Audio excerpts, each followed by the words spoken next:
Naghatag sang statement of support ang Archdiocese of Haro sa Dugong Bombo 2025. A little pain, a life to gain sang Bombo Radio Philippines. Kaupo diri ang Philippine Red Cross kagang Bombo Radio Philippines Foundation Incorporated. Sa sulat ni Most Reverend Billones DD, ang Metropolitan Archbishop of Haro, gininganyo ang mga parokya, mga religious communities, kag mga tumulo nga sakop sa Archdiocese of Haro nga magsuporta kag magpartisipar sa sininga inisyatibo. Antes sinigin-endorse ni Catholic Bishops Conference of the Philippines President Pablo Virgilio S. Cardinal David, Bishop of Caloocan, ang Dugong Bombo. Giningganyo sini mga diocese, mga parokya kag mga katoliko nga institusyon sa bilog nga Pilipinas nga suportahan ining nationwide bloodletting activity. Sa interviews ang Bombo Radio kay Archbishop Billones, iyagin pahayag nga narealisar niya kung ano ka-importante ang dugo sang ginkinahanglan nga tugungan sadto ang Iloy. Suno sa Archbispo, bangod sa isa ka volunteer nga nagdonar sang dugo na sugpunan ng kabuhi sang Iloy. Ining rason kung nga suportado gid niya ining nga hilikoton sang Bombo Radio Philippines. Sa liwat kaupo ng Philippine Red Cross kagang Bombo Radio Philippines Foundation Incorporated. Mayong adlaw sa inyong tanan.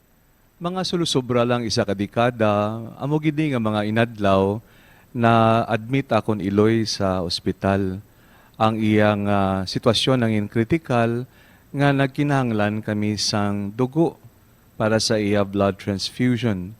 Nag-volunteer man ko, pero I was judged nga hindi worthy or clean ang akong dugo.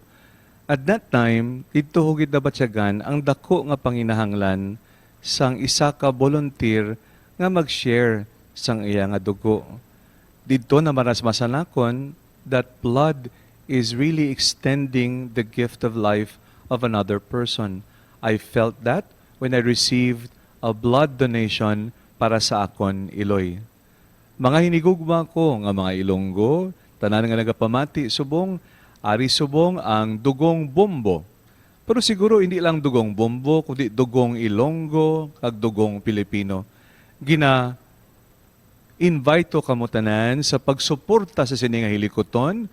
It is very noteworthy and noble endeavor to share your blood and to share your life. Sharing and donating will mean extending the life of another human being.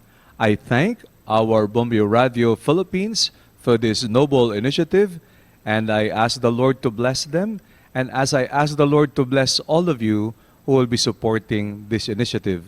Remember, ang dugo nga ginapaambit naton, nagahatag kabuhi sa iban.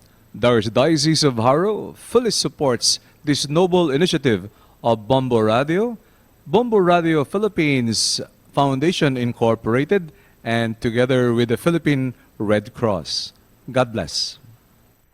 Nabarian ang pang-agda ni Most Reverend Billones DD, ang Archbispo ng Archdiocese of Haro.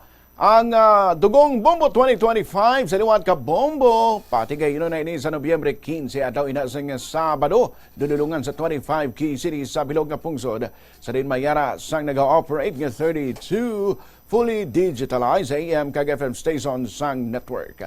Sa area sa Iloilo, hiwato ng Dugong Bombo sa Iloilo Science and Technology University o kung ISATU sa La Paz, Iloilo City, umpisa alas 7 sang aga.